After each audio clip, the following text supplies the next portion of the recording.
Hello, everyone. It is National Fire Prevention Week, as we know, and I'm going to talk to you today a little bit more about fire safety in your home. So, first thing we need to all have is a smoke detector. Smoke detectors save lives.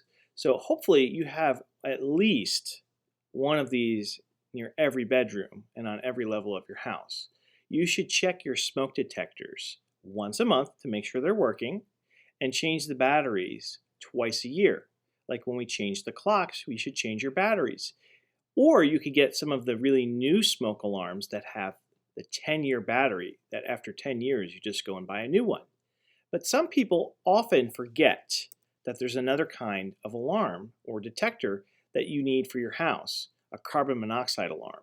Carbon monoxide is something that is very deadly and you can't smell it and you can't see it.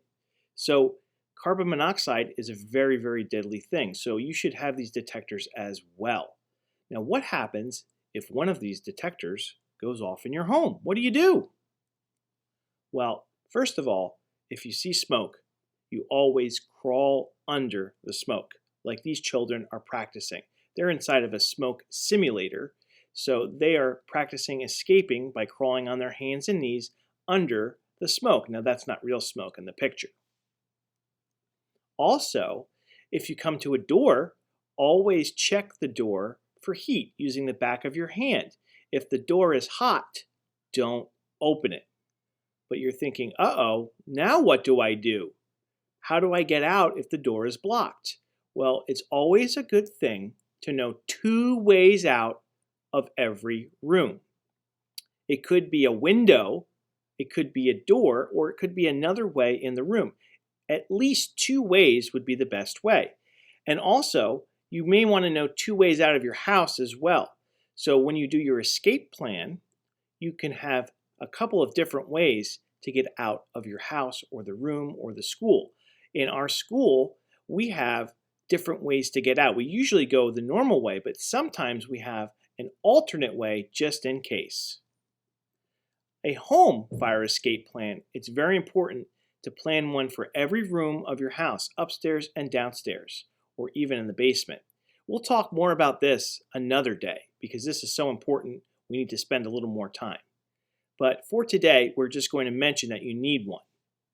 It's always important once you do escape, you go to your family meeting place. Once you get there, everyone will be safe, and that is when you call 911. You call when you're in a safe place, either using a cell phone or your neighbor's phone. That way, you don't ever go back inside. Once you get out, you stay out. It is super duper important. So why do fires start? Let's look at a couple of common reasons why fires might start. Cooking. A grown-up or a child that shouldn't be using the stove may have a problem or may forget that they're cooking and cause an accident and have a fire. Someone playing with lighters or matches could accidentally start a fire as well. That's why we never ever play with lighters or matches. Using a heater improperly by putting a blanket over it or putting it too close to some type of furniture, or even if you have a fireplace or a wood stove, putting things too close to those.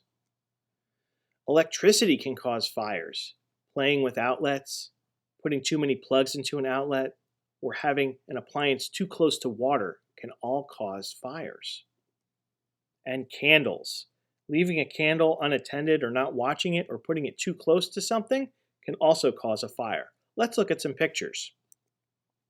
Here is an example of a grease fire. This is a fire happening on top of the stove while someone was cooking something in a skillet.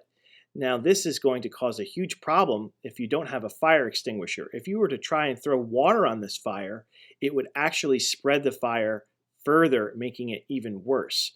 But to the left, there is a lid. The lid can go on top of that pan and put the fire out by covering it. That's something that a grown-up or a firefighter would do, not a child. Here we see a young boy playing with a match. That's a big no-no. If he drops that match, it will light whatever is underneath it on fire, and it will spread very quickly. That is why we never, ever, ever play with lighters or matches or any type of fire. Here is a space heater, which we use to keep warm in the winter or when it's cold. But this heater was too close to the couch, and because the couch is made of things that can burn, it got too hot and caught on fire very quickly. This is a very dangerous situation. This plug has too many things plugged into it, and it overheated and is catching on fire. That fire will spread very quickly. That is why we never, ever, ever put too many things into one plug. And finally, someone here thought it might be a good idea to put some small candles on top of this television. But what happened? Well, anything near those candles can catch on fire, and the fire will spread very quickly, making it very unsafe. So please be safe and always practice good fire safety at home. Bye.